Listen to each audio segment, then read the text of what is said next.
The sky is falling, I guess to say again. Everybody seems to be calling the end and the demise of the housing market. Wait, this has been going on for 3 years now, at least. Well, you know what? I understand that if they, what is it? The clock is right at least twice a day.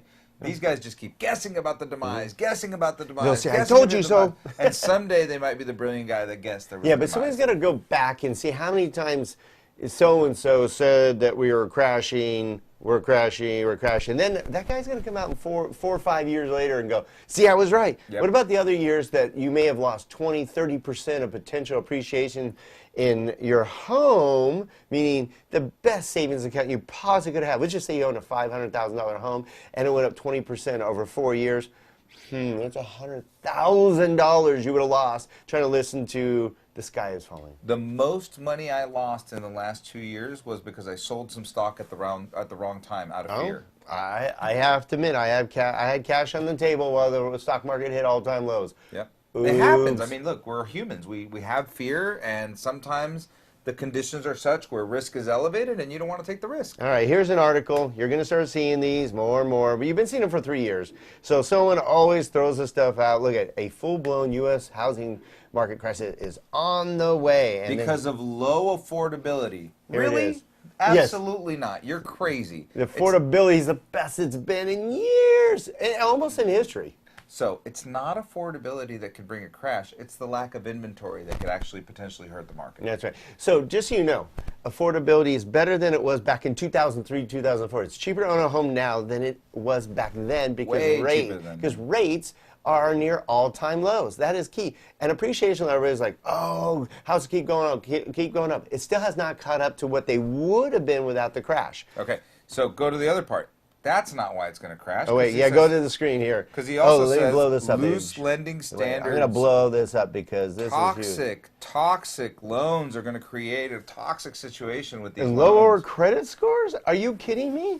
All right, so toxic loans. Let's talk about this. Are there some things happening in the market that are similar to the things that happened in the early 2000s? Sure. We have bank statement loans. Okay, fine. We had bank statement loans then. We have bank statement loan now. Did that cause the crash? No. Okay. ARMs. Do we have any ARMs? No. They've been around since history. Yeah. For history. But even then, there's no ARMs. We're not, because 30-year rates are so low, there's hardly anybody taking any adjustable rate mortgage. So take ARMs off the table. Even if you had one, rates have stayed so low that your ARM doesn't get into trouble anyways. I know people have been ARMed for 15 years. They don't want to get out. It's been so good. Exactly. I'm in an ARM that I can't get out of. There you go. I'm refinancing an ARM right now. Yep. So what else do we have? We have what else is similar? Stated loans. Oh yeah. Yep. We don't have any of those. No. There's like, and if you do, it's 0.001% expensive. of the You're market. putting a lot of money down, which reduces risk. So bottom line is, what Gino's getting at, and he's very smart about this stuff. He watches this stuff. He's very smart.